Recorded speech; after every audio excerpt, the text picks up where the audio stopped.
people recommend an app, for example, Headspace. There's a free version and there's a paid version. And the paid version is like, I don't know, $20, $30, $50 a year. And then they start debating, I'm not sure if it's worth it.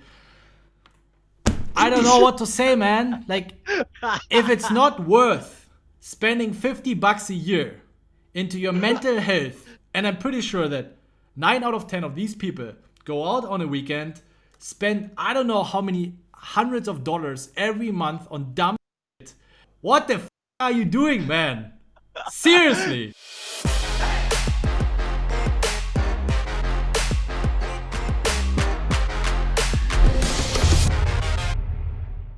I haven't been doing a podcast for a while. I'm back today with another episode. Today's guest, Lee Davy, who is helping people to overcome their addiction when it comes to alcohol, cigarettes, whatever it is. And I'm very grateful to have him on the show because I believe we're addicted to something to a certain extent, and very often we struggle to cope with it, to get proper advice. And he has a very interesting journey to share. He has been there, he overcame it, and today he's helping countless people to do the same.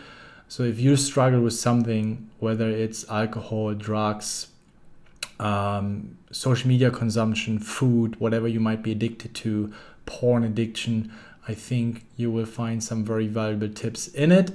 I really hope you are going to enjoy that episode. Also, Lee Davy has a poker background, so he knows how we poker players roll and how we sometimes bullshit ourselves. So I think that even brings more value to that episode, and also his very profound approach on helping people. If you have questions, feel free to ask in the comments, and now enjoy the episode. I'm very excited about this podcast today here with Lee. Guys, you should be listening very, very careful. This man has a lot to say. I don't want to make the intro too long to waste too much time, because what you're about to say, I think, is very valuable to a lot of us, because we might get into situations that, things are not going so easy. It's very easy to, go the wrong way, and you have a lot to share. Welcome. Very happy to have you on the podcast today. Thank you. I mean, let's just start actually by a conversation I had with a high stakes poker player this morning over text. As a way to get into kind of the stuff that I do and what I see in poker, and that is so I reached out to a high stakes poker player a while ago now, someone who I knew smoked cigarettes, for example. And I said, I've seen you around and about smoking cigarettes, and I was wondering if you'd ever considered stopping, and if you did consider stopping, whether you needed any help doing that.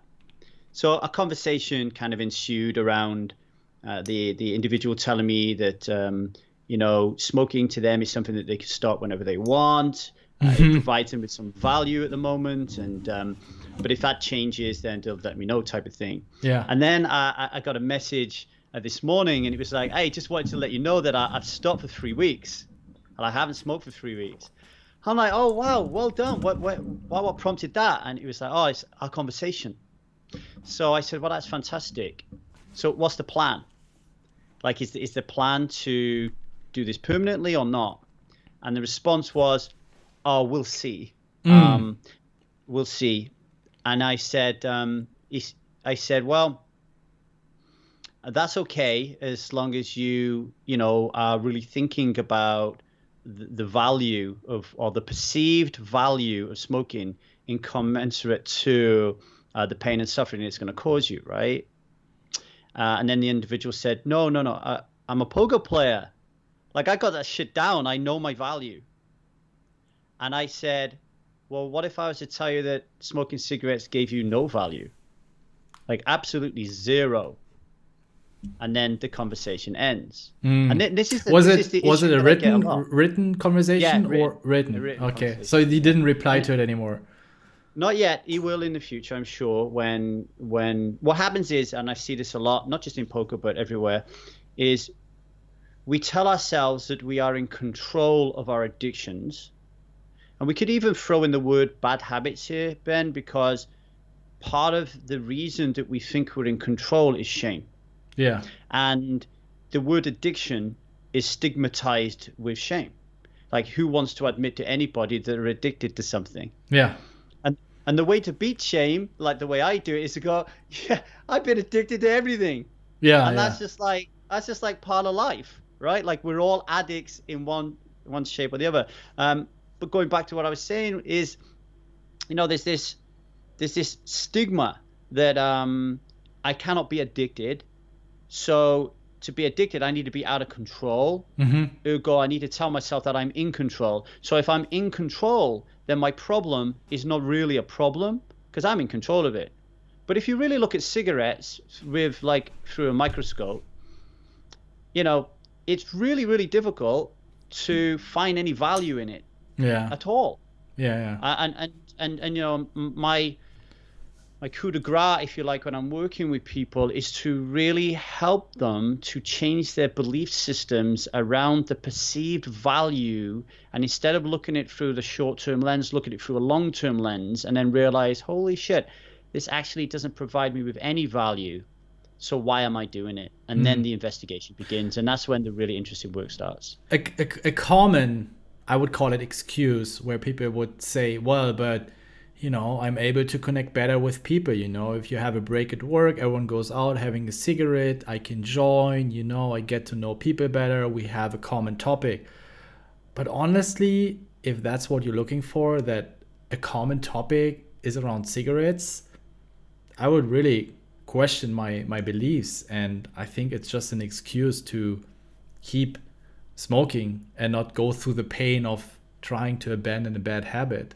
Right. Yeah, so we try to find, just think about it, how absolutely insane such an assumption is, that you see that as value, that you need to have cigarettes to get into a circle of friends or colleagues and you have something you can chat about, something you have in common. If that is the value you're basing on to, make acquaintances or friends or however you want to call it, come on, that's not the way to go, and you're just bullshitting yourself. You hit upon a really good point there. There's the STRIDE method for addictions, like my 6-month experience where I help people to kind of stop smoking or stop drinking alcohol, for example. The first phase is called stuck. So we don't ask anybody to stop smoking or stop drinking. We just want them to raise a greater awareness around why they're addicted. And 1 week, I think it's week 4, it's entirely around resistance. So and you mentioned it, and the first time I ever heard about resistance was reading The War of Art by Steven Pressfield. He has a trilogy of nonfiction books. It's The War of Art, Turning Pro, and Doing the Work.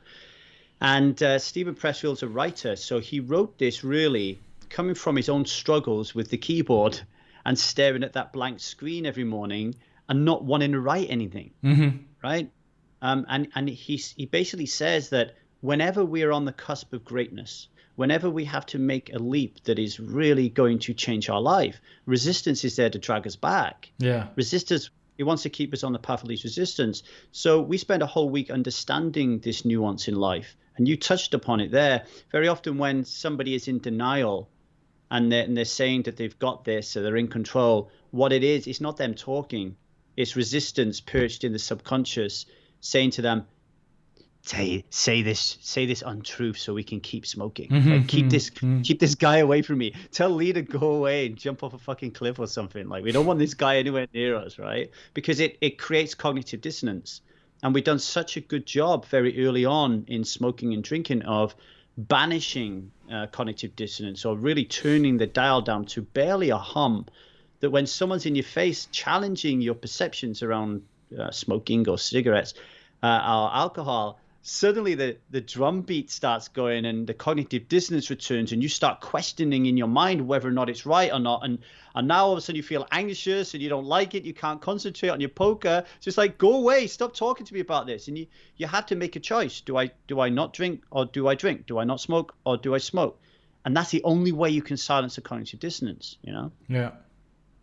No, that makes a lot of sense. But before we also dive deeper a little bit more into your background, you have a lot of experience in dealing with addictions around, mainly focused on alcohol as far as I know. But I guess, addictions have very identical traits. So I think a lot of what you've learned with alcohol, you can also mirror onto drugs, cigarettes, gambling addictions. But before we talk about that, maybe you can just give the viewers and the listeners a quick, recap of your background. How did you get into poker? You also used to play poker. Then you got a little bit more into the media side of things, writing articles as a reporter. So give us a quick breakdown. So very quickly, I grew up I was born in Manchester in the UK, and then lived there until I was around 10. And I moved to South Wales, which is into a small town, mining town of 8,000 people. So very small, very rural area where drinking alcohol was normal. Like, it's ubiquitous, right? It's like a rite of passage,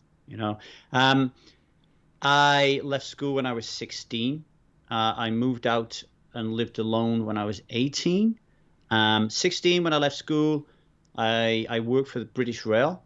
So I got an apprenticeship with them, and I spent the next 19 years working for different versions of British Rail. I eventually ended up being an area productions manager for Deutsche Bahn. So Deutsche Bahn bought the freight company that I worked for, and I became an area production manager. And around 2007, 2008, I decided to leave the railway. It was when we was going through the economic crisis, and I was in charge of the steel sector, and we just weren't moving any. So I had to save a lot of costs, which meant getting rid of a lot of people at a very difficult, challenging time. And it was a really, really difficult time for me because I was getting death threats. I lived in a very small town, so I kept bumping into. Why did you get death threats? The death threats came about because I ended up sacking somebody for repeated operational offenses that was putting his life in danger. So he got dismissed, and he would ring me when I used to be on call, so I couldn't turn my phone off. So he would ring me and say things like he was going to rape my wife, and he was going to kill my son, he was going to kill myself. I had to report it to the police. Crazy. We also had picket lines, obviously, because the trade unions in the railway are pretty tough. And I had one time when a woman came up to me in Tesco's and wanted to beat me up because I'd made her husband redundant. It was just a nightmare. Even the people who retained their positions were really, really bitter because they had to do more work for the same amount of money. It was just a horrific nightmare of a time. And at the same time that this was going on, I was in the midst of stopping drinking alcohol as well, and my marriage was falling apart. So I didn't recognize it at the time. The railway and certain positions that I had in the railway, particularly supervisor roles where you're actually running the railway. So you're in a chair like you are right now with a headset on, and you're literally running trains, right? Okay. Like you're responsible for the whole safety of getting a train from A to B, but you've got 100 of them. You've got all these people booking on, asking you what to do. That really helped me to deal with anxiety and overwhelm, and just to suck it in and absorb it and just get on with it, because I didn't have time to panic, didn't have time to worry. So at the time, I thought I was handling it okay, but I look back on it now and I think, wow, I was a mess. And again, just jumping to working with poker players who are drinking and smoking and gambling too much and living that wild side a little bit too much, and they're winning, and they think, wow, I got my shit together. But you just know that if you raise your edge, and you look at these things, there is so many more gears that you can go, but you never see it if you're functioning really well until you get through it and you look back and you think with the benefit of hindsight. So I was in a mess in around 2007, 2008. Also, I had a massive gambling problem. I had £30,000 in gambling debt on credit cards. To put that into perspective, I was earning $45,000 a year. So every month I was getting paid I was in the red straight away, and I was hiding it from my wife. So it was a bit of a nightmare, to say the least. And then I read this book by Alan Carr called The Easy Way to Control Alcohol. I knew about it because 10 years earlier, I'd read his smoking book, and I'd stopped smoking after I read his book. So I got this book, and I knew I was done with alcohol. I thought it was going to solve all my marital problems. I read the book, and then I just stopped drinking like that, and it was a massive part of my life. And then I just thought to myself, yeah, sure. May I ask, so you had a drinking problem yourself, and you overcame it, and that inspired you to do the work you're doing today. Yes. May I ask how much you were drinking at, let's say, your worst peak, or if this is even supposed to the way it's supposed to say it? How much were you drinking a day? Okay, this is a really, really good question. Okay, and we'll talk about the answer in a minute. It's difficult to give, obviously, because it's subjective. Weeks are very different. Yeah. But if we start on the weekend, for example, a Friday night would be a smash it night. So you're coming home from work. I would stop off with my my work colleagues, and I would have 3 pints of Strongbow, which is cider. I would come home, and then straight away when I'm coming home through the door, I'm going to drink more cider, or I'm going to open a bottle of wine. And then on a Friday night, every Friday night, everyone would come around and play poker. So all the kids would be there. So now you're drinking wine and spirits until 4, 5 o'clock in the morning, like non-stop. That's a Friday. You wake up with a Saturday, got a bit of an hangover, might not drink on a Saturday. Sunday morning, 11 o'clock, I'm waiting to go to the pub, and I drink non-stop until 6.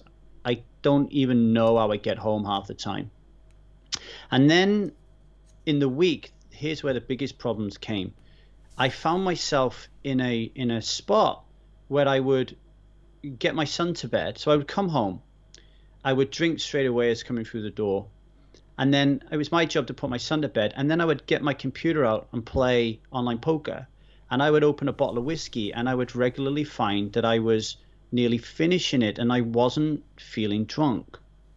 Oh, wow. I would drink Lefroy with water, and there was something about, shit, I got to go and get another bottle of whiskey tomorrow, because it'd become like an habitual part of my week that I really felt I enjoyed.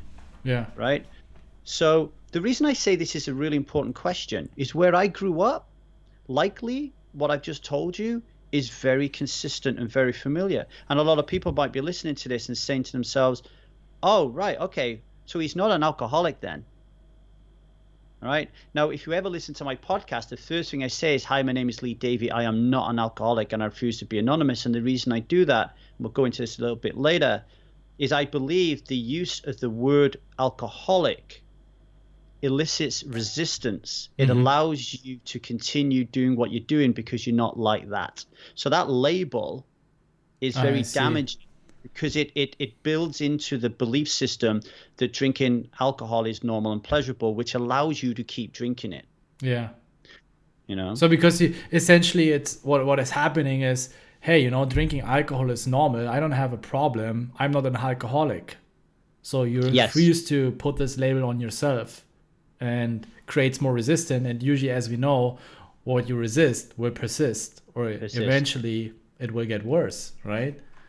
What I teach people is, from the moment we are born, some people, the people who believe in past life regression, past lives, and how awake we are in the womb or whatever as well, they'll even go that far back.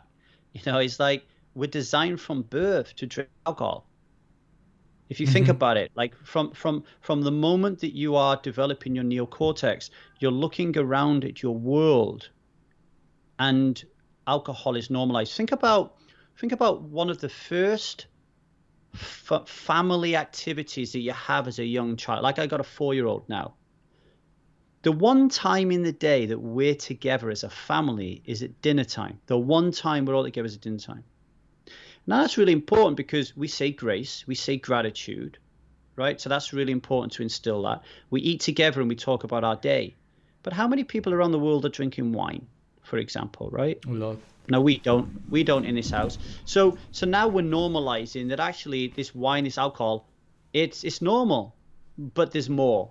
It's normal, but you can't have it because you're a kid. Yeah. But when you're an adult, you can have it. Now, what do all kids want? They all want to be adults. Whether it's having their first hot cup of tea and being trusted with it, whether it's sleeping on their own for the first time, wiping their own bum when they've had a poo, whatever it is, they want to be like you. They want to be like mum and dad. So if they see you drinking wine at dinner time, if they see every time the family comes round that everybody's drinking and getting drunk, and a lot of the times, by the time we start punching our aunties in the face or throwing up in the toilet, the kids are in bed, right? You know, so it glorifies what is going on in terms of alcohol. And like even like reading my daughter Beauty and the Beast, right? At the back page of Beauty and the Beast is this picture of all the cartoon characters erupting in celebration, and there's beer cans, flagons and champagne corks and everything. So even kids, you look at it and it's like celebration. You watch TV shows, it's cool, it's trendy. It is absolutely everywhere. And the one thing that happens when you join my workshop, you think you see alcohol everywhere, wait until you talk about it a lot. It's everywhere. You start watching Netflix shows and you're like, are you kidding me? This is in every scene. So like product placement in alcohol, you know, like you will quite literally see a product in a movie. Like you will see it, like it will be an Apple computer or it will be a BMW James Bond classic, right?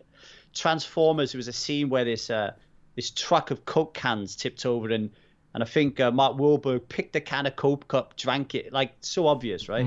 But in alcohol, I am sure as shit that the deal is that it is put into normal circumstances. You don't necessarily see Budweiser or Jack Daniels. You see alcohol, or the equivalent of that type, right? Because it's so ubiquitous, you know.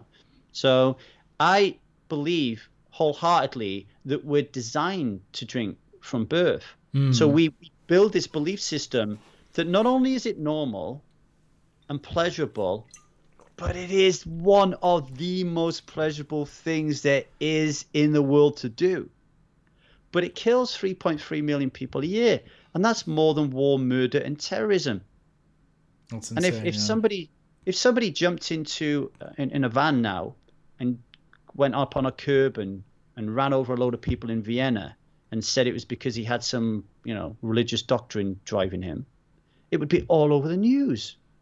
Yeah. If you go down to Cardiff city centre, just picking my own capital city, on a Saturday night, maybe 1 o'clock in the morning, every single pub has a massive security presence. What are they there for if alcohol is a social lubricant, right? It is carnage. There is more police on a Saturday night than you'll see at a war rally. Like it's incredible. But you walk past the dogs, you walk past the police vans, you walk past women with knickers around their head, tottering on high heels. You walk past people spewing, people sleeping, and it's normal. Yeah. It's just like, oh yeah, it's just a normal Saturday night. Yeah, we need to change the way we look at things, I think. Absolutely. Yeah. At some point, I luckily also through reading books, I realized, okay, a lot of things that we think were normal, whether it is drinking alcohol or the amount of caffeine we're drinking. And it's so, you know, it's like, yeah, you know, when you stop drinking caffeine for a while and you have these withdrawal symptoms, so even your body is telling you, hey, you know, something is wrong. You get a massive headache and you feel fogginess and you have problems sleeping. And you're like, it's probably just my body, but it's normal. Everyone is doing it. So your body is giving you all these signals and you just refuse to think that something is wrong because you stick to so much the way you were growing up, the way your parents have been teaching it, the way you see it in movies, media, advertisement, right? So I think that's a big problem. I think we need to shift our awareness more from the way we have been growing up to listening to our bodies. And listen, I think it's not good to blame our parents because if they would know better, they would do things differently. So they simply didn't know better. The way they have been, and I know it from my grandparents, alcohol in their time was even bigger than it used to be my times with my parents. Like back then, that's I don't want to say it's all you got, but it was just very common coming together, drinking alcohol, drinking hard alcohol, whiskey, vodka, So it's just the way also our parents have been raising up, and they try to make it better, but they didn't know better, right? So yeah, there was. I think that's really important. There was something that my coach said to me the other day that had me I just erupted in tears. I was giving myself a hard time about some area of my life. And he was like, Lee, it was about the rut in my neurological connections that is really deep when it comes to negativity and scarcity. And he said, where does that come from? And I was like, well, it comes from my parents. It comes from the environment that I grew up in, the culture, and it comes from my parents' parents. It's definitely, it's a genetic thing down, an environment, social thing. And he said, think about what you're saying. Like, this thing that you're battling right now and you're trying to change is like generational. And you are drawing a line in the sand and saying no more. Like, from my sperm onwards, I'm stopping this, and I'm raising children to come from a place of abundance, not scarcity. So stop fucking moping about it and celebrate the fact that you are trying your hardest to change your family tree. Like, someone in the future is going to come back and say 100 years before this, there was this guy who got a little bit inquisitive and wanted to swim in a different way to the rest of the world was swimming. And wow, that really helped us out. And I just burst out crying, because then we all need to feel sometimes, I think, that there's some greater purpose for us, that we're like, that we're doing something, like helping people. In a way, you could look at it and say, oh, it's really selfish because it fills me with joy. It's the way that I make my living. But holy shit, man, when somebody writes to me or breaks down crying when I'm coaching them, and it's like, that's such a beautiful feeling that you're able to touch people's lives. And when I realized, like, you said earlier on, so did I stopped drinking and then decided to help other people? Yeah, think about it. Like, you stop drinking or you stop smoking, and you believe in that moment that you stop that it provides no value, like none. Yeah. And you've been spending all your money on it. You know it's been screwing up your health. You know it's destroying your relationships and numbing you. You're not able to think clearly because you're just zoning out and you're like a zombie. And then you realize how it bleeds into all of your life, and you get nothing for it. Wow, that made me so angry. And then I would look at my mom drinking and smoking, look at my dad drinking and smoking, and I'm like, they're gonna fucking die, and not just die, but die badly. and I really want to help them because I love them. Yeah. No, I mean, when you think about the cost of drinking, and let's just assume once a week you go out, not even heavily, just if you have a few beers and maybe a wine, and you're not super wasted, but you're a bit tipsy, you feel it the next day. You're not going to be productive. So not only the amount of money you're spending for alcohol, every week, one day is gone. You don't necessarily need to work, but you won't be able to really recover as well. Because usually the day after, remember when I was drinking a lot during my high school times, even on Monday morning, I still felt miserable. So you're paying one day that you could have used to either recover from the week or work on something. One day a week, every month, every year. Do that for 10 years and just take your hourly on whatever you would be working. If it's 10, 20, that's a lot of money that is going down the toilet. It's not just this $20 for a bottle of whiskey. It's times 2, times 3. Every single time when you drink a cup of beer or a bottle of beer, or you have a whiskey or whatever, it's not just $5, it's $15. And when you start thinking like this, seeing actually, because I'm a believer, trying to find the value in everything, but also try to estimate the real expenses of what you're doing, consuming the drug, consuming the piece of or the alcohol. Man, it's fucking expensive. That's why I'm also so much into cold showers and being healthy, because I know the average person is sick. I don't know how many weeks a year. If I'm not sick, I already have such a massive edge, right? I'm not sick at all. This is why I have, like, if you break it down in 5 years, I have months ahead. I could literally just, take off so much more time during a year, and I'm still light years ahead, just simply because of time. I make this trade-off every morning. Okay, 30 seconds of pain will provide me with a month of not being sick, where I can work on things or go on a beautiful vacation, recover fully, and come back even stronger. Where others need to recover from a week of having a cold, being sick, feeling sluggish. Everything comes with a cost. And, all the people listening saying, hey, I'm a poker player, I'm good at estimating the value that is in everything. No, you're not, fucker.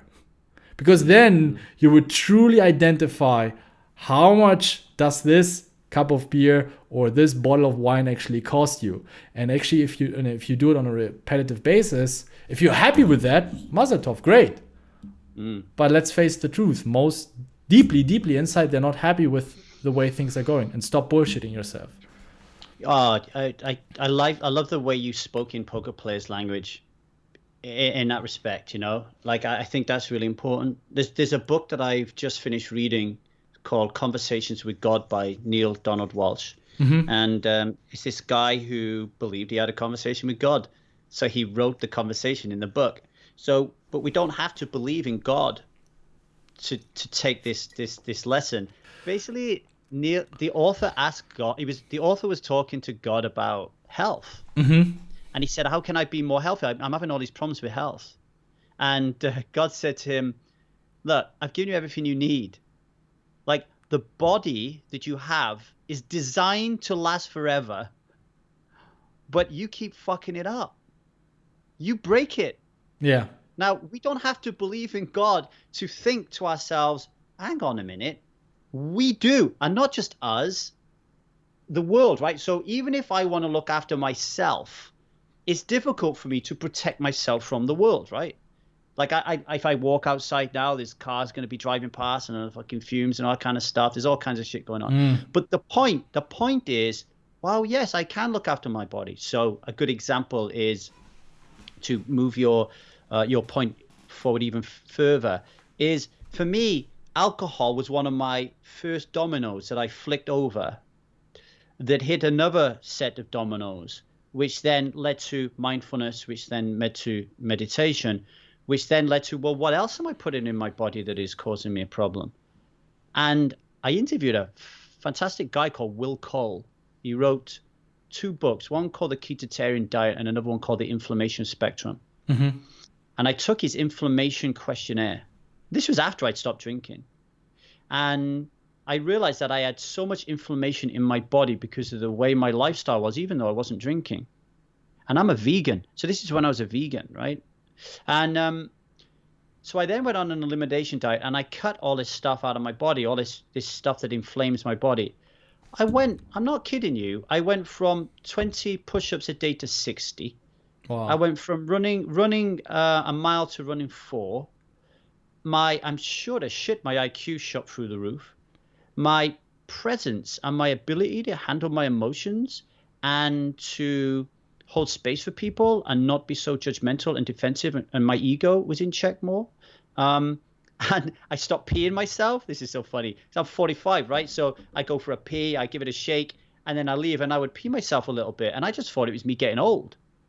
I cut all these inflamed foods out, and all of a sudden, I don't pee myself anymore. And I said to Dr. Will, what the hell? And he's like, that would be inflammation, right? But so, well, what has caused all the inflammation? You said you weren't drinking, you were vegan, so usually, I mean, you can still eat some crappy stuff even if you're vegan, right? But was it a heavy amount of sugar? Was it caffeine? What was it that was causing all the inflammation at this point?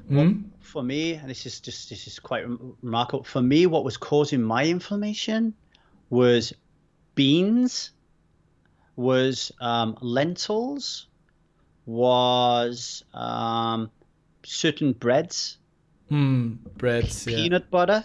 But lentils and beans, aren't they considered as healthy foods? They might be for you. but they're not for me. Ah, right? okay. So you had some But sort so- of how you call it, like allergy towards it, or There's something about, so what he does is he gives you a list of potential inflammatory foods. So good nightshades, goji berries. You ever have goji berries in your smoothies? yeah, Right? yeah, of course.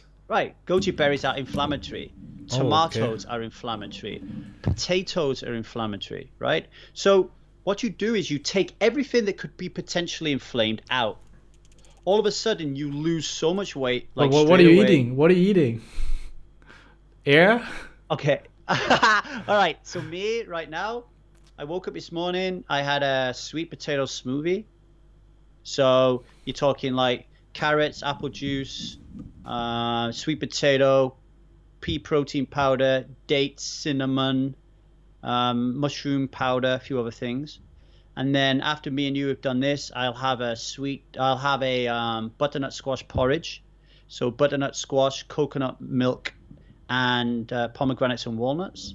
And then I'll have an afternoon smoothie with cacao and kale and some other bits and bobs and some more protein. And in the evening, I'll have a meal, which is one of three things. It's mung dal pancakes with a shit ton of vegetables, or it is split pea dal with a shit ton of vegetables, or it's tempeh with a shit ton of vegetables. That is it every single day.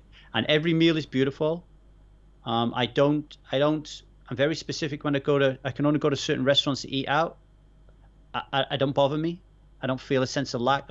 Because I know my new rule is, it used to be I'm not putting alcohol in my mouth. My new rule is I'm not putting anything in my mouth that is going to cause inflammation, Yeah.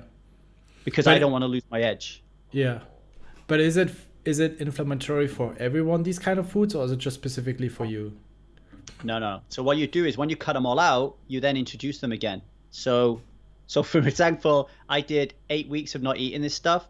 And then the first thing I did was put a blob of a spoonful in peanut butter, and I just ate it, and I waited, and my stomach just went woof. And I'm like, okay, I can't eat peanut butter.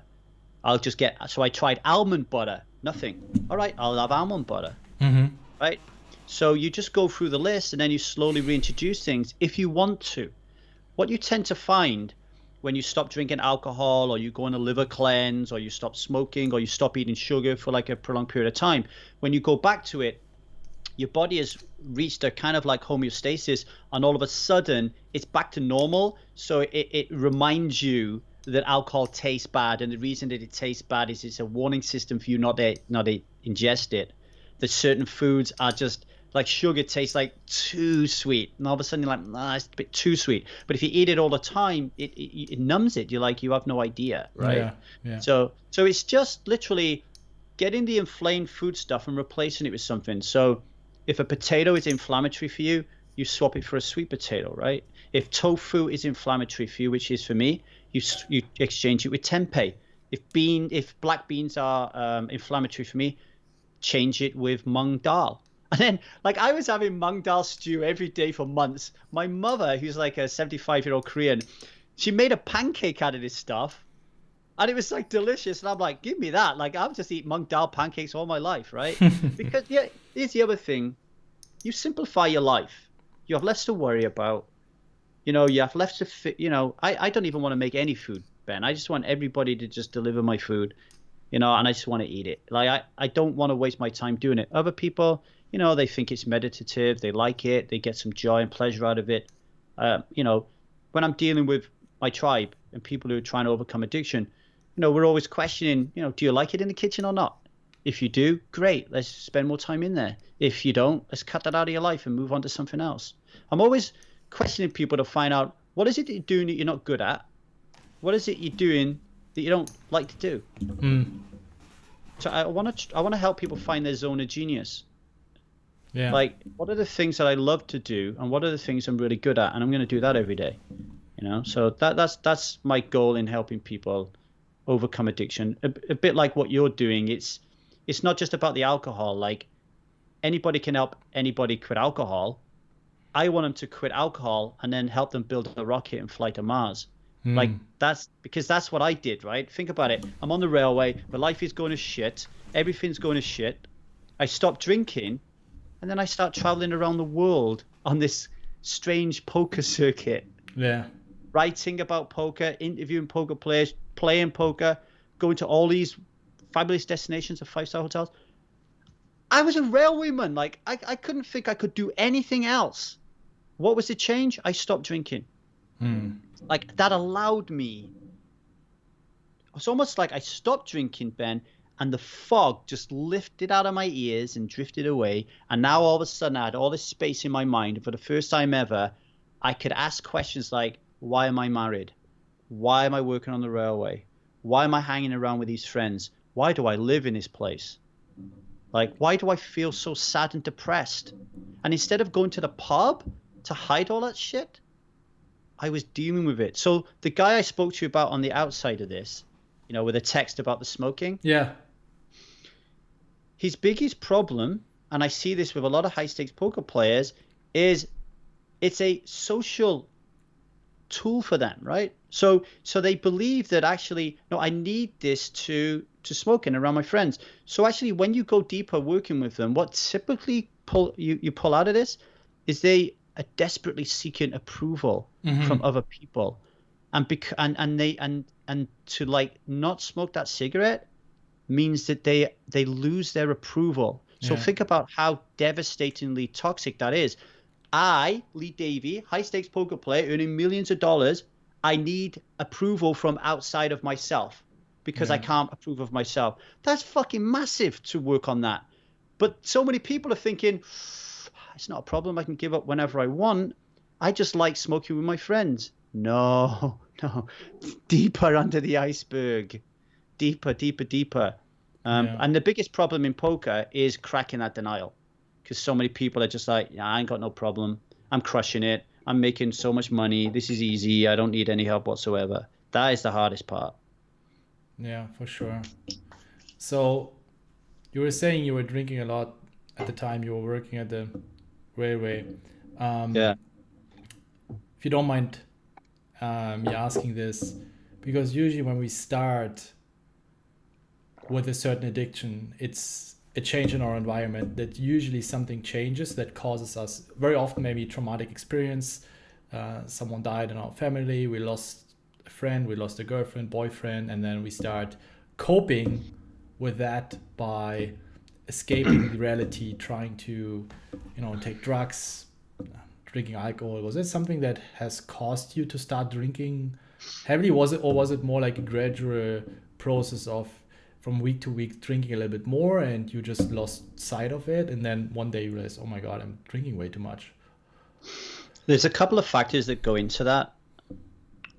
One is going back to this belief system that I believe that exists that indoctrinates you into drinking it in the first place. So if you grew up in a culture of people who are drinking, it's going to be normalized, right? Yeah. Now, if it's normalized and it's a massive part of your social experience and it's an addictive substance, now you have another problem, right? Because even if you wanted to stop drinking it, you can't because it's addictive. So now you have to start going into denial and telling yourself that you don't have a problem, that it's not an issue and all that kind of stuff. And then something that happened to me that was major is I had my first child. So now me and my wife couldn't go out. Now going out to drink actually creates some boundaries and structure around how much you can consume and your habits. So you would typically go out, say 6 o'clock, you might have a few to warm yourself up, and then you'd come home like maybe 11, 12. And then you'd have some Chinese food or something to kind of like, just kind of like absorb it in. And then you go to bed, wake up with an hangover, spewing everywhere. But then when you don't have no children, all of a sudden you can't go out. And what happens is you bring the alcohol inside the house. Yeah, makes sense. Now that is a real problem because there's no measures. There's no bell telling you to stop drinking. And then something really insidious happens. And I'll tell you a story to demonstrate this. So my dad is 70 in January. He's been drinking alcohol since he was 14. My mum is between 65 and 70. She's been drinking alcohol since she was a teenager, right? Now, very strict patterns, my parents. They would always go out once or twice a week in midweek to the club in the afternoon. My dad would go out on Sunday morning, every Sunday, and they would go out as a couple on a Friday or a Saturday night, right? Like all their life. But one thing my parents never did, man, they would never bring alcohol into the house. Okay. They'd never do it. They Yeah. would never drink at home. I'm in LA now. My parents are in South Wales. When COVID hit and we went into lockdown, I would call my parents. And a lot of times when I would call them, particularly on a weekend, they would be in the garden and my dad would be doing this with a bottle of Corona. Oh, look at me, I'm drinking Corona. Right? Now, you might look at that and think to yourself, wow, actually the lockdown was really good for them because it brought them together. Now they can socialize at home and they can drink. And if you knew my parents, Ben, my dad doesn't have a loving bone in his body, right? He spends most of his time in bed. He doesn't really do anything for my mom. He doesn't take her anywhere, do anything for her. My mom is just trapped in this cell. It's her choice, but she's trapped in this cell, right? All of a sudden, they're drinking at home together. So sweet. So you can look at it and go, oh, wow, this has been really good for them because they're connecting. But dig underneath again. What is really happening here? What is happening is they are forced to be together because of lockdown. They're forced to share the same space. But they cannot communicate. My mother's fear and anxiety continually triggers my dad's shame. My dad then stonewalls because his shame rises. And when he stonewalls, it triggers more anxiety and fear in my mum. And my mum starts shouting and whinging. My dad stonewalls more. They cannot communicate. So when you stick them in a room together all of a sudden at home, they feel so afraid. So what do? They drink. Because if they drink, now all of a sudden they don't have to sit down with each other and say, do you know what? We've been married for 45 years. I think it's time we fix the elephant in the room. We don't really like each other, right? But they can't go down it. So they'll never connect. They will die a disconnected couple, right? That to me is the damage of bringing alcohol into the house. Because once you bring alcohol into the house and it becomes a regular thing, let's sit down and have a bottle of wine while we watch Game of Thrones, let's, et cetera, you literally are disconnecting yourself and from those you love, whilst at the same time allowing resistance to spin the story that you are connecting. How many people will say, I cannot stop drinking because if I do, I lose connection with my husband because we're drinking together.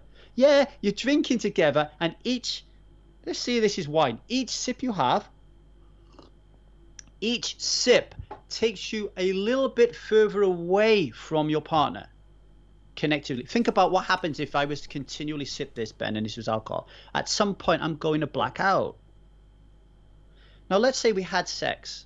How can that sexual experience be deemed to be intimate and connected and deeply loving and pleasurable if we can't even fucking remember half of it? Yet most people will say, well, I need alcohol to have sex. And my sex life is great when I drink alcohol. Okay, you might have more sex when you drink alcohol. You might strangle each other and throw each other around the room and think that it's fucking great. But are you really, really connecting deeply and intimately? No. Are you really able to look in another person's eyes and just fucking melt into one? I know I'm being a bit of a romantic here, but it's not until you stop drinking. Take it as a bloke, for example. Most women want to feel connected to have sex. Most men want to have sex to feel connected, right? Most women feel under pressure by men to have sex.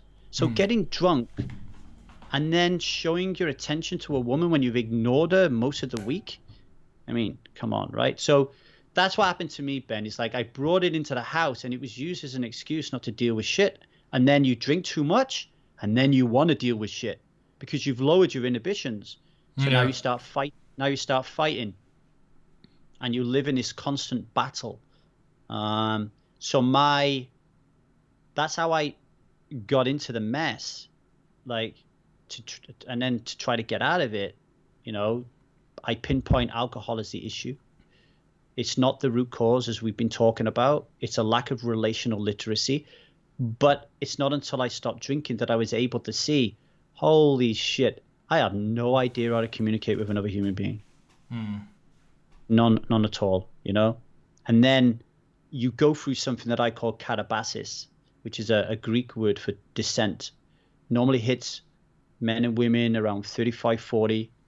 They've just been blind to their life until this moment. And then it's like, holy shit, I can't communicate with anybody.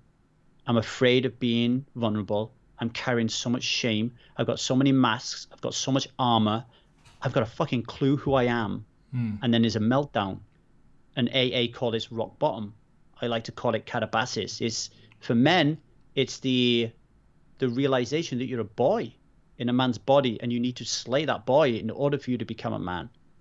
And that's what happened to me at 35, and that's why I try to help people, around that same age that come to me. Typically, they're going through catabasis, and they need support when they're going through it. It's a heavy topic, I have to say. It's not something where you just it makes you. Why it's so it makes you think about a lot of things that you reflect on your own life, you reflect on the people that you meet along the way. Can you share a little bit on how your work with your student looks like? I guess you have private sessions, and you were also talking about a workshop. So for those who are interested and maybe don't really know, okay, am I having an addiction? I would like to have someone I can work with. What is your approach? Okay. Before I do that, I just want to say to people listening, there's going to be quite a polarization of listeners right now. Yeah. There's going to be people who will be like, wow, this is really interesting. I want to learn more about this. And then there's going to be people who feel right now so annoyed at what I'm talking about, so angry, full of rage. Who is this guy to pin his beliefs on me? And the one I get a lot is, this guy is so judgmental about what I'm doing. Okay. I just invite you, if that is you, to just ask yourself the question, what if everything this guy is saying is true? And the reason I invite you to do that, I think it's a good practice in life in general.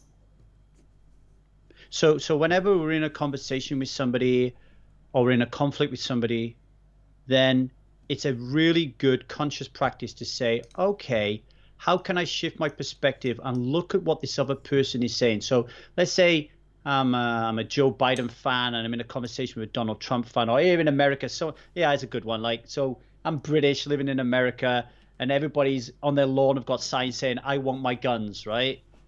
Blows my fucking mind. Why would you want a gun, right? So I get really angry, I get really frustrated, I get annoyed, and now I'm not raising my edge, right, Ben? I'm actually going into that deep groove I said earlier on about negativity, and I'm making myself sick, mentally, physically, and spiritually. What if I change my perspective from the gun owner's perspective and say to myself, what's going on with this guy? How could it be a good thing to have a gun, right? You don't have to agree with it, but to change that perspective will really help you understand more about how the other person is feeling and vibing, and that might be an in to let the cognitive dissonance rumble on a little bit. So I just invite you, if you're listening to this and you want to come on Twitter and fucking attack me just to do that, okay? Because addiction, very often when we get angry at somebody, it's because they're holding a mirror up and it's triggering something within us that we know to be true. Yeah. So always say to yourself when you're triggered, oh no, what does this say about me? Why am I triggered right now? There's something going on in my life that I know is out of alignment with my morals or my ethics or my values. What is it? Okay. So that's really important. So how do we help people out? I think the first thing to say is I'm on a mission to help people by sharing my story about what worked for me. So I'm not a doctor or anything like that. I'm not a qualified anything, right? I don't have letters behind my name. I haven't done the study time or anything, but I'm a fucking beast when it comes to quitting addictions. So I spent a lot of time thinking to myself, how do I do it? How do I do it? How have I done it? And this has come together now into a real fluid experience that we call the Strive method for addictions, and it's currently the educational material we go through over a period of 6 months, but it is available. It's available to people for 1,000 days, which is 2.7 years. Okay, and the way that I look at addiction is it's very subjective. It's very individual. It's very different for everybody. Yeah. but there are patterns. And there's a great book called Changing for Good by a guy called James Prochaska. And he created this model called the trans-theoretical behavioral model of change. Mm-hmm.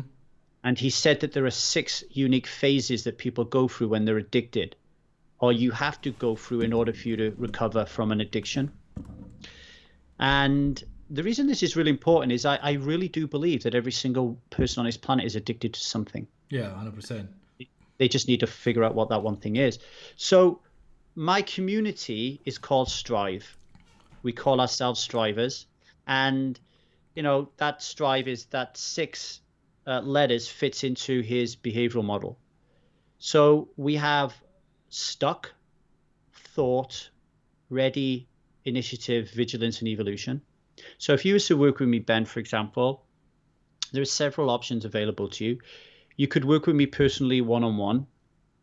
And I have around 15 coaches working with me at the moment who all specialize in different areas. You would work with me and go through the Strive method. I'll explain that a little bit in a minute. And we would have sessions once a fortnight. And then you fill up those gaps with sessions with my other coaches. So let's say we were doing some work together and we realized that there was some deep trauma there that needed to be dealt with and to be fixed. It was related to your addiction. Then we have a trauma coach. If you are really grieving over some loss and you haven't really dealt with it, we have a grief coach. If your fucking diet is all over the place and you just don't care about health and you're trying to stop drinking and smoking, you've got no chance. So we'll put you in with our health and wellness coach, right? So that's a personal coaching plan. Mm-hmm. And then we have a group coaching plan where we have a minimum of 6 of you and you do the whole thing together, being led by a sobriety coach. All of our sobriety coaches came to me with problems with alcohol and I helped them overcome it, and now they help and give back. 50% of my specialty coaches came to me with a problem with alcohol. I helped them and now they give back. That's you insane. wouldn't believe great, how man. many therapists, how many grief coaches, how many addiction counselors turn up because they're struggling with addiction, right? We just need to have compassion and remember that we're all really struggling in this world at times, right? So there's this group program run by a sobriety coach, but you don't get the personal coaching aspect of it. Now, the way the educational platform works is every month we go through a specific module. So if you were to join, we would take you through the stuck phase where we're understanding why you're stuck. Why are you stuck in your addiction? And we call this period pre-recovery. So stuck is where you're figuring out your addiction. We work with you for a month on that. Second month, we work on thought. So with addiction comes ambivalence. I want to stop, I don't. I want to stop, I don't. So we work on that. We work on that for a month. And then after thought, if you are a 10 out of 10, so we look at motivation and what drives human behavior and raising the level of importance of change and the confidence that you can change. If we can get those up to like an 8, 9, or a 10, we will allow you to go forward into the third phase, which is ready. Because you're not ready if you don't think it's important or you're not confident you can do it. And one of the biggest problems in addiction is trying to take on a problem when you're not ready. So when you're ready, we move into the ready phase. And what we're doing is we're preparing you to go 1,000 days sober on whatever your chosen addiction is. Okay. Those 3 months we call pre-recovery. We don't ask you to stop drinking. We don't ask you to stop smoking. Typically when people come, they want to, and we'll support them. But we really want them to be compassionate with themselves. Because again, if you try to stop smoking or drinking and then you keep smoking and drinking, our skewed vision of what failure is will see you run into the hills, right? This is not so bad with poker players because they have a different view of failure. But a lot of people, they see failure like I drink today, it's bad. Whereas I'm trying to teach people when I drink today, okay, what can I get out of this is really good. Like, what can I learn from this, right? Then we go into, when someone says, I want to go 1,000 days sober, and the coach agrees with that, we go into the recovery phase. That is initiative and vigilance. Initiative is, how do we smash this thing? What action do we need to take in order to stop drinking alcohol? So I will be helping you to rewire your neurological connections around your belief systems around why we drink alcohol, for example. Same with smoking. And then vigilance is maintaining that change in lifestyle. And that is our recovery. And then the most important part is our post-recovery period, which we call evolution. If you stop drinking and you don't change the rest of your life, you're just going to be one sad, miserable fucker. And you're likely to drink. Because you'll say to yourself, life was so much better before I stopped drinking. Lee's ruined my life. So we need to work with people when the white space appears, when we have all this time on our hands, when we have this white space in our mind. We need to work with people on raising their consciousness and becoming more conscious people. Like, so become a person of being, not doing, to become growth mindset orientated, not fixed mindset, to think with an inside out mentality, not an outside in mentality. So we really work along the model of the 15 commitments of conscious leadership, and we really drive that and really get people to excel. We also have a similar product called the Strive method for relationships. So I have a few poker players going through that who have come to me and said, I don't have an addiction problem, but I've got a problem with my wife. Like, I can't handle conflict. I'm not talking to my wife. We're not having sex. So we go through the same Strive method as it pertains to relationships. So we help them to become better human beings and more connected with themselves, so they can be more connected with their wives and their husbands. Because if you put two poker players together on a table, take out the variance, and their skill levels are the same, and they both got wives and kids, exactly mirrored lives, but one of them is not able to handle conflict with his wife and the other one is, I know who my money's on. Yeah. So, and we find that when they come and they do the relationship course, they find their addiction. And when you do the addiction course, you find you have a relationship problem. Oh, 100%. Like, they just dovetail. Like, I mean, addiction at its root is you're disconnected from yourself, which is a relationship problem. So, yeah. And then, so that's the educational side of it. There's the philosophy and the support system. So philosophy is, I won't go into it in too much depth, but the philosophy is really important in terms of understanding that we exist in an addictive system. Yeah. That free market capitalism and meritocracy actually drives the roulette wheel. Do you know, like, when you go to, you're in Vegas and you're like you're in the Rio and you're walking through and all you can hear is ding, ding, ding, ding, ding, ding, ding, ding, ding. Right? That's fucking life.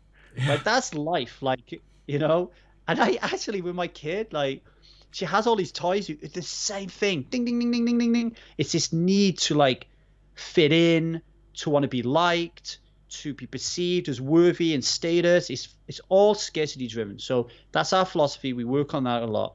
And then the support system is really important. We have our community called Strive. We meet. We have Marco Polo groups, like little video recording app groups. We have a forum where people can process writing.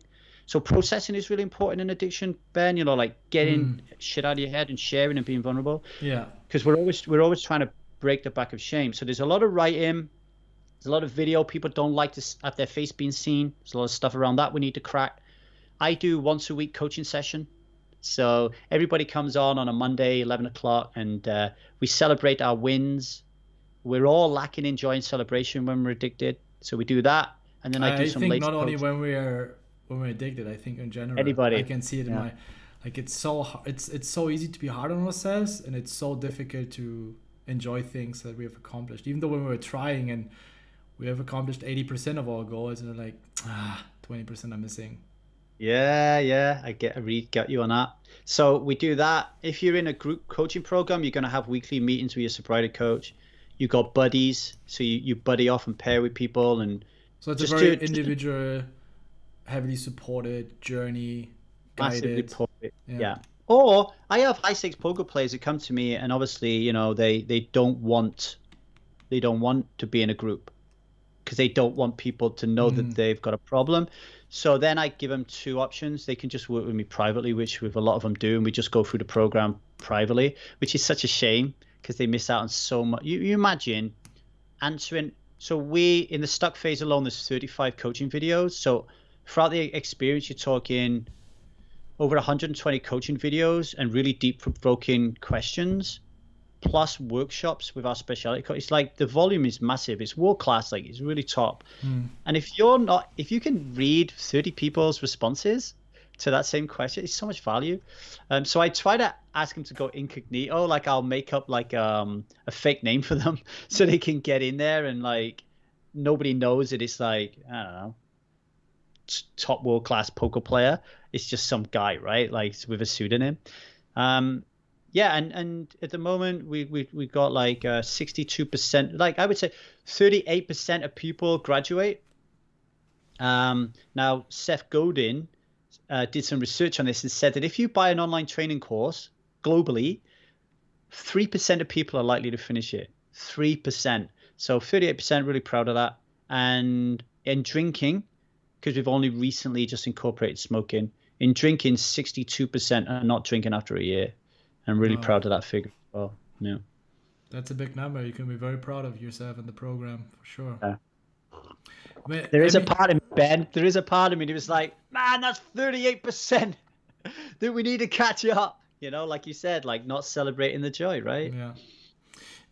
I have two more questions for you, which are going to be more practical. Well, I hope your answer is going to be more practical, especially for those who are watching. I don't want to say like a quick fix, but something maybe, you know, where chances are high that some of the viewers might have some epiphanies and it's like, oh yeah, wow, that might really help you. So the first question is more when someone, or let's do it like this, more to prevent this from happening. What would be your advice, especially to poker players who are more often on a very lone journey, to prevent this from happening? I mean, as you said, we're all addicted to something, whether it's our phones, whether it's even to fights with our spouse or friends. You know, we can also get addicted to anger, social media consumption, movies, fast food, porn. But let's say to really prevent this from happening, that it reaches a magnitude where it's out of control, where you really can't say tomorrow I'm going to stop. What would be your advice to someone, a poker player, that this is not happening? My first advice would be we need to raise awareness of how we're feeling. So my advice would be to, and I know this is difficult if we're like online grinding, but I still would do it, is I would set an alarm on your phone every 2 hours to go off. And when it goes off, your job is to center. Your job is to not ruminate on the past, fast forward into the future, bring yourself into the present moment and really ask yourself, how am I feeling right now? And if you do that every 2 hours, if you think about it, you're only actually going back 2 hours. It's like, how am I been feeling the last 2 hours? And once you can do that and you start getting into that, you can start, and what would really help as well is to actually print out a big long list of emotions. So many of us are not even aware of how we're feeling. We can't even put words to it. And when you read words, when you read it, you're like, shit, I feel that, right? Yeah. So then let's just say, for example, let's just say my alarm went off at 10 o'clock. All right, this morning. So I sent it at 10 o'clock and then I'm like, how am I feeling? I'm feeling tense in my stomach, right? I'm feeling a bit anxious. I'm not present. Like, why is that? I'm worrying about my taxes. Like, why am I worrying about my taxes? Because I haven't fucking saved up enough money to pay for my taxes. I don't know how this machine works. It's this zero thing. It's doing my editing because of this zero thing. Okay, right. And then I ask myself, is this an approval issue? Is this a control issue? Or is this a security issue? Because all human problems come down to those three core wants: approval, security, or control. First of all, we want security. We want to be safe. Biologically, we're just designed. It will just happen. This morning, I dropped a knife and my foot moved without me even telling it to move. It's the biology of safety. I don't want that fucking knife to go into my foot, right? So we want security. If we don't get security, we're going to seek approval. And often we'll seek it externally. And if we don't get approval to make us feel secure, we will manipulate something to control it, right? So when you kind of like settle into yourself, ask yourself, is this anxiety that I had with finances this morning coming from approval, control, or security? Well, it's coming from security. So then I ask myself, but do you feel secure right now? And I look around and I'm inside a house. If I had no money tomorrow, no one's going to kick me out of it. I have all the money I need in the bank to pay all my bills. The tax bill is not now. I don't need to pay that now. That's tomorrow. So right now, I am actually secure. And then I go down the list. I ask myself, do I approve of myself? I ask myself, am I in control of what I can be in control of? And then I realize that I am. And then I celebrate the shit out of it. Like I scream, I do a primal scream, I jog around the house, I do a funny dance. If my daughter's with me, she's 4, she'll do the same, my wife will, because we know my joy alarm's going off. We talked about joy and celebration earlier on. Now, the reason this is important, if you keep saying to yourself when you go into this little cycle, because we need to create a routine, a feeling, and you say to yourself, no, I don't approve of myself. No, I don't approve of myself. No, I don't approve of myself. Then you know you need to deal with that. But if we're not doing that and we don't approve of ourselves, if we're not doing this and we feel insecure and we are manipulating our environment in order to feel in control, we are manipulating our relationships, we are manipulating, this is where you see people in poker cheat, right? Because they're trying to manipulate and control because they just don't got their shit together. Now, if you get this routine in place of 2 hours, not only are you incurring more joy and celebration, but you're actually pinpointing through feeling in your body, what are the areas in your life that you really need to look out for? So that is a simple but profound step that people can put into place straight away. Interesting. Then in addition to that, then 2 more things, get a coach, and 2, really have a good look at who you're hanging around with. Toxic environments, toxic people, like massive. I was reading, finishing the book, The 15 Commitments of Conscious Leadership. I just had a client, actually, she worked with me for 3 months and she didn't re-enroll. And I was really challenging her on why she wouldn't re-enroll. And in the end, she's like, I just need you to accept my no, which was resistance, right? It was like resistance, full on resistance. And I've been reading this book and they've got this guy that they're working on. And in the end, it says, after 3 years of working with his coach, this guy is really changing his life around. Now, results don't take time. Results take courage, right? But I think we should all be working with coaches until the day we die, because there's always something that we can learn. Yeah. And someone you trust to point out your blind spots. And by blind spots, I mean when resistance is in control, then you need someone like Ben as a poker player, for example. Like if you're convinced that this way of thinking is right, you need someone like Ben who you trust to say, well, I'm going to challenge you to think about this a little bit differently. Like that's super important as well. Yeah.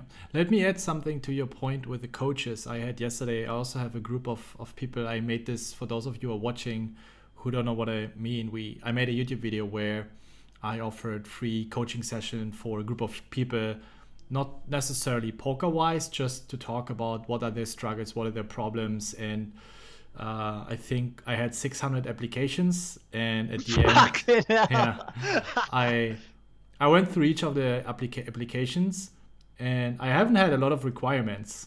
It was essentially just keep it short, share why you have hit rock bottom, because I want to, help people that are really in need. Most of the applications, actually, they were talking, I have 10K in my bank account, and now I have a 5 by endowment. I was like, dude, seriously, you're wasting my time that I could help people that are really in need. Anyway, so at the end, I think we were 35 people. In that group, now we're down to 10 people, because also along the way in our group, certain rules. And I know when there's no money involved, so it's entirely for free, no strings attached, people have a hard time obeying to rules, because there's nothing they have committed to. No time, no skin in the game, no money, nothing. So usually I'm not a big fan of it, because when you don't invest in something, it's so easy to slack. So I was very, very persistent with the rules. And if you broke them anyway, you're just spamming in our Discord channel or whatever, you're out, right? Yeah. So now we're down to 10 people. And yesterday we had our third session, and so far people are really liking it. They're making big progress. And it's not that there's a program. It's just, hey, let's come together. Let's talk. What are your issues? Maybe I can help you in any way. So, and one guy said something, and yesterday we just had a session where they could ask the questions. And I was like, all right, let's see how I can help you. And he said he doesn't understand why he was not doing all that kind of stuff that had such a big improvement in his life: meditation, cold showers, taking a little bit more care of his health, just some very basic stuff. And he said how much it has helped him, this group. And I asked him, well, did you feel more accountable? He's like, yeah, actually he felt more accountable, because everyone has its own blog in our group where they're updating about the progress. So he developed a sense, because the problem people have, they were very similar. So they were able to help each other. So he developed that sense of, hey, there's certain meaning in my own miserable situation that I can share with others. And I was able to make a step forward.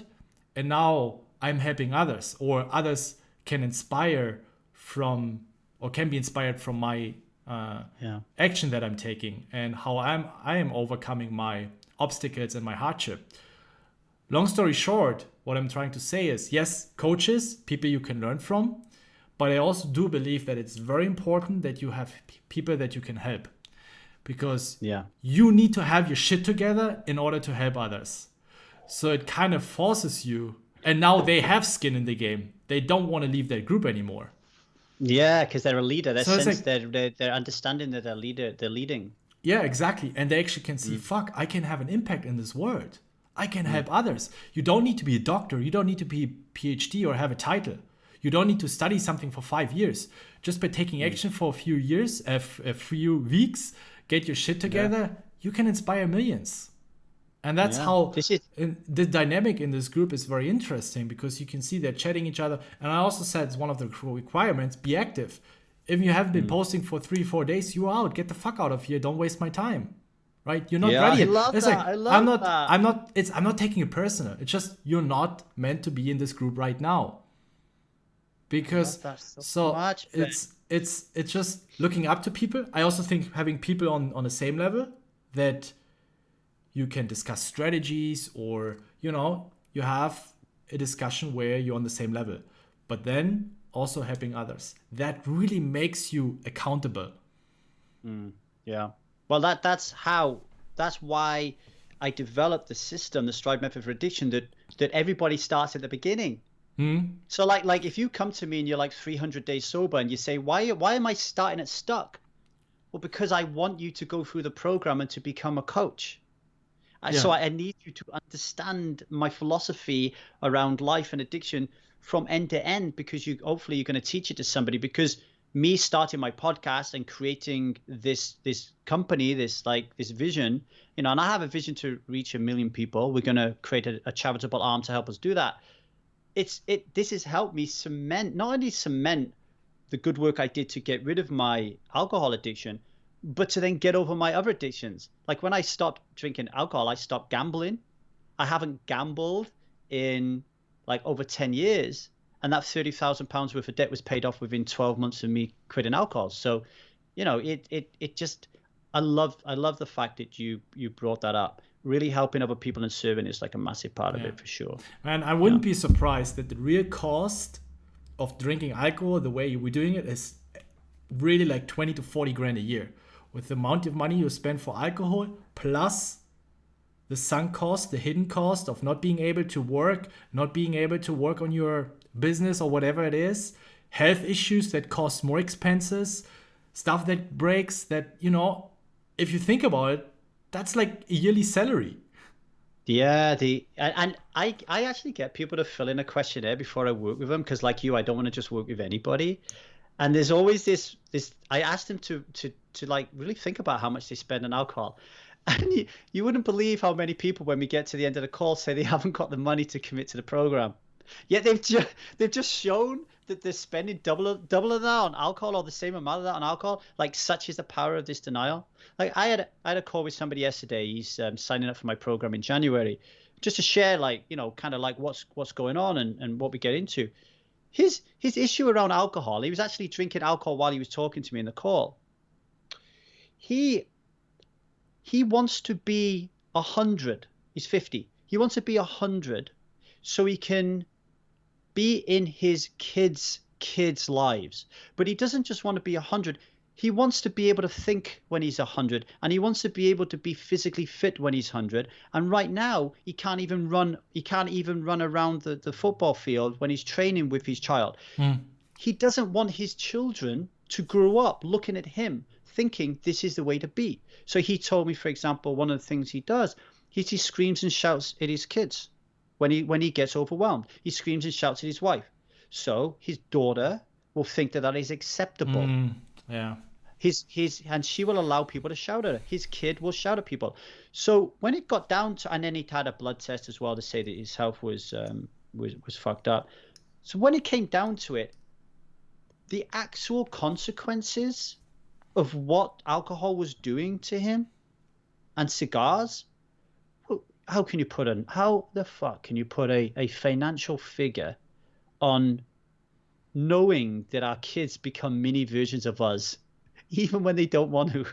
Like, how many of us have got traits from our parents that we never wanted, such as the power of, genetics and culture and mentorship? And so, like, yeah, the costs, honestly, folks, this is why I love, like, raise your edge.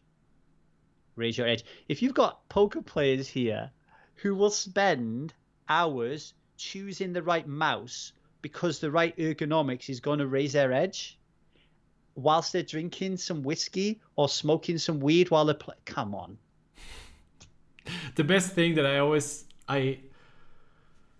don't even know if I'm laughing about it, if I cry internally, get angry when I see our chats in Discord. Like, it's huge. We have over 25,000 members in there. We have channels for tournament poker, cash game, but also meditation, nutrition, sport.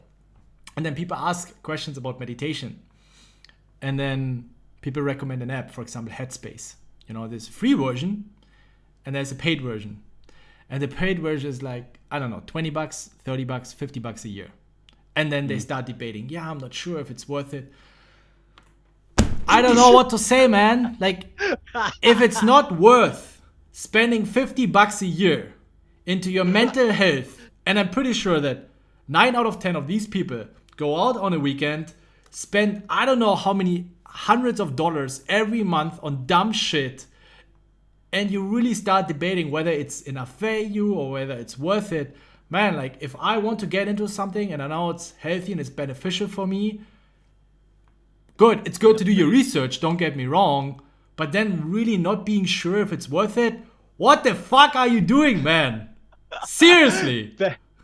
Ben, listen to this one that I had the last couple of days. I have just started this private Facebook group just to try to reach more people, right? This woman came on and she posted something that it broke my heart, right? I won't go into the details of it because it's private, but it broke my heart. And I could clearly see that this woman could not afford my services. I reached out to her and I said, we have a group starting in January. I know you don't have any money, but I would like to offer a spot for you. All I ask is that you're 100% up for doing the work for 6 months, and you choose a financial output that stretches you, and you tell me what that is. So then she wrote back and said, how much does it cost? So I said, my programs are several $1,000s. I know you can't afford that. What is your stretch? And we will make it happen, because I want to do this for one person every group, right? She went on my private Facebook group and said, is this guy fucking real? He's trying to trying to charge me thousands of dollars to become sober. I'm not paying for my sobriety. And then everybody was just fucking going crazy, and I'm like, I just offered this from my love, from my heart. I just offered this person, or if she would have turned around and said, a stretch for me is $5, you're in. Like, you've got like 1,000 days of support and educational programming and access to my coaches for $5 a month. And now I'm just like, you're clearly not ready. But this is like how unconscious we can be, and how unconscious we can be through no fault of our own. Like, I'm poking a bit of fun here. But this woman is being fucking pummeled by society to such a degree that when you offer her something that's going to change your life for next to nothing, resistance tells her not to take it. And the way it tells her not to take it is to shout out, hey, this guy is a fucking snake's oilsman, and please support me. And of course, people do, right? Yeah. So I just wanted to share that addiction. It works in so many fucking mysterious ways. Yeah. I said I have 2 questions. The second question would be if someone is slipping into that direction of, hey, I don't have the addiction under control anymore. You said, of course, reach out to coaches. Is something you can do to prevent this from happening. I'm constantly working with coaches. I have a coach for just, my overall life. We talk about business, health, relationships. I have another coach that I work more on my, not necessarily a fitness coach, but some sort of a physiotherapist, but it's like mind, body, both, if I have an issue somewhere, what kind of blockage is it? Of course, here and there. Also, I have a kickboxing coach and fitness coach that I'm working with, and I'm luckily in that position. So, but I understand that certain people that slip into that direction might not be able to afford a coach or, meet your generosity of offering a free service. So when someone is getting into that direction of, hey, I don't have this under control anymore, drugs, alcohol, porn addiction, whatever it is, or overeating, what would be your advice for this person in that position, in that situation? Yeah, there are two things that I would say on that. First is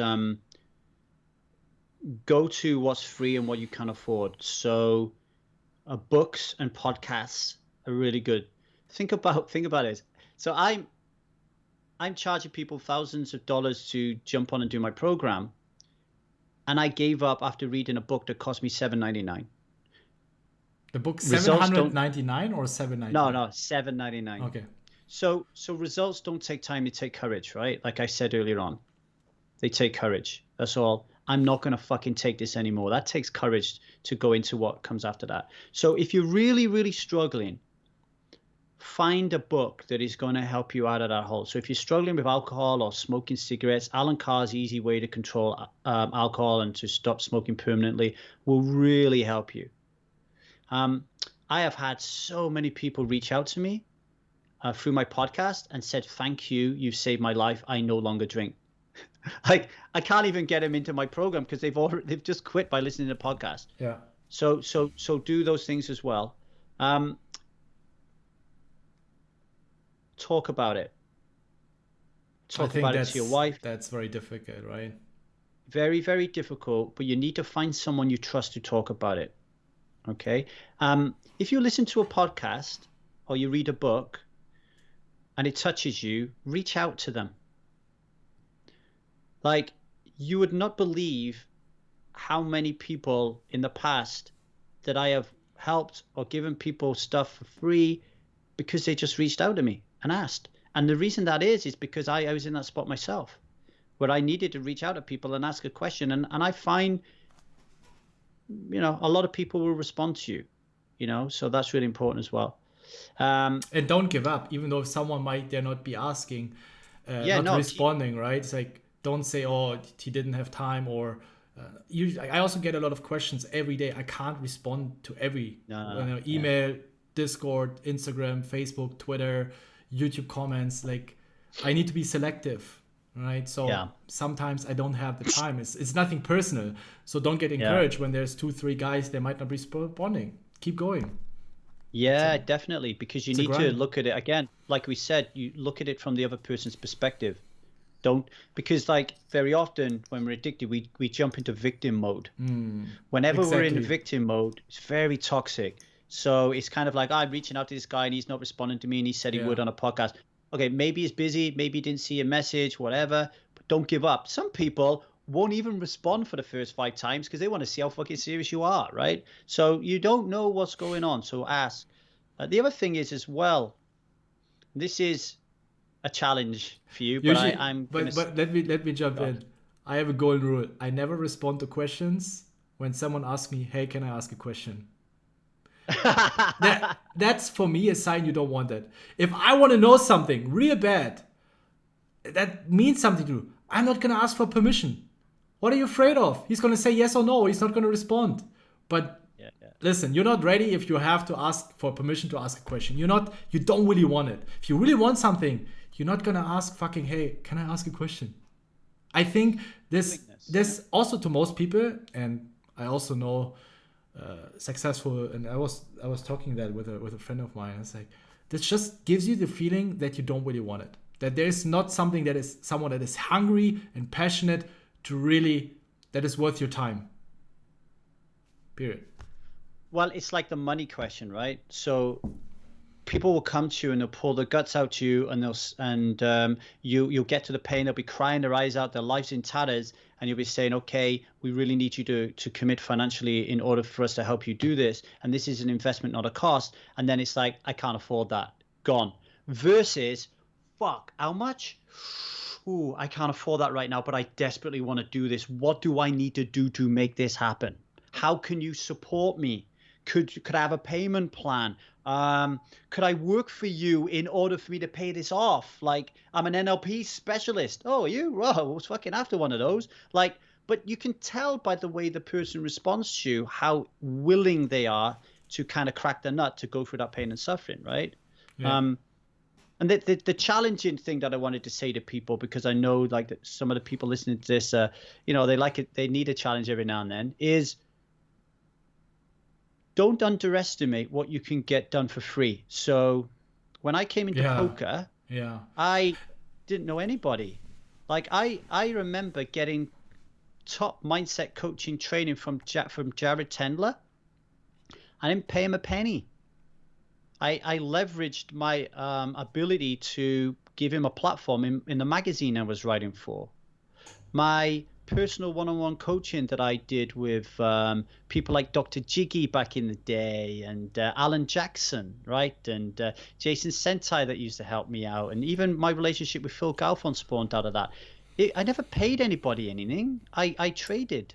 And even today, I trade with coaches today. So let's say you come and work with me, Ben, and I see you having an issue with perfectionism. My friend Martina will work with you. Why do you think I have that problem? I know, I'm just making that up, mate. And then I will then work with Martina's client who's struggling with addiction. We're not paying each other. So think to yourself, what can I do myself to get myself out of this hole? Don't victim is I can't, I should. Like find a way out of no way. Like or I deserve. The world is so unfair to me. Yeah. If you come at someone like Ben or someone like me with a fucking smash the wall down kind of mentality, we're attracted to that. Like we'll want to help. Like we won't be like, oh no. But the other side of that, I struggle to get into that, especially when there's more people coming at me. Like if I've got 600 applicants and you've got a victim mentality, you're never going to get through that process. It's never going to happen. Those 10 are going to be people who are showing you that are really fucking serious to do the work, right? Yeah. So you probably think, I don't know if you feel the same as me, but I don't think my goal is to tell people what to do or to like just follow me and everything will be all right. My goal is to just be a guide and to help the person in a collaborative way understand the power that they have within themselves, so that they can then do shit. So every course, every book I've ever read has always helped me, but all it has done is activated within me something that's already there, that is just lying dormant. like, and I just call it like human potential, right? And I don't feel like, yeah, I'm not one of these who subscribes to the theory that genetically you're more intelligent than me, therefore you are at a more distinct advantage than me, that means I can't succeed. Because we can always point to like the interview I had with Barman the other day, and he's one of your coaches, right? And he works with a highly sensitive and they're highly intelligent. And he asked me to read his book called Intensity. And as I was reading it, I saw myself in it, and I started to feel ashamed. I was like, who can I talk to about this? How can I go to my friends and say, I'm reading a book about highly intelligent people and I think I'm highly intelligent. I think I'm highly sensitive. I can't do that. Joy alarm goes off. How am I feeling? I'm seeking approval. I want people to approve of me. And if I tell them that I'm highly intelligent, they're not going to approve of me because, what, am I arrogant or something? And then it's like, no, do I prove of myself? But the market of intelligence when I went through school would say that I was thick as shit. I didn't have any grades. I don't think I ever had an A grade in my life. But it didn't stop me. It didn't stop me, and it doesn't stop me from finding a way out of no way. So just wanted to share that. Yeah. Thank you for sharing. I think we all appreciate your input.